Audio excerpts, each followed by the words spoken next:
आज नून लीग के जलसे में अपोजिशन का जो जलसा है उसमें अगर डीजे भट्ट की कमी महसूस की जा रही है तो वो कमी पूरी की है किरण भट्ट ने, जो डीजे हैं और यहाँ पर मौजूद हैं अपने साजो सामान और अपने साथियों के हमरा।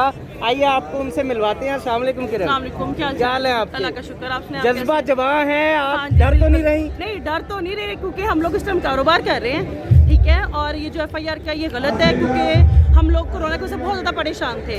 हमने अपने घर बच्चे चलाने हैं और किसी पार्टी के साथ हम लोग नहीं हैं। कल को PTA का होगा तो हम वो भी करेंगे, वो हमें भी इस टाइम काम दे, हमने सब काम करना है, दैट से बस। तो आपकी स्पेशलिटी क्या है किरण? क्या हम लोग ये डीजे ऑपरेटिंग वगैरह साउंड सिस्टम का सारा करते हैं, प्रेसिंग लाउड वगैरह हम लोग। डीजे का जो कंसेप्ट है वो 7 सॉन्ग्स चलाने का भी है, ये भी सारा सब कुछ, each and everything. Sound master है एक्चुअली। हाँ जी, टीम है पूरी जिसको हम लोग इसको ऑपरेट करते हैं सारा साउंड को। तो ये साउंड, ये गाने टेम्पो बनाने में अहम किरदार अदा करते हैं किसी भी जलसे में।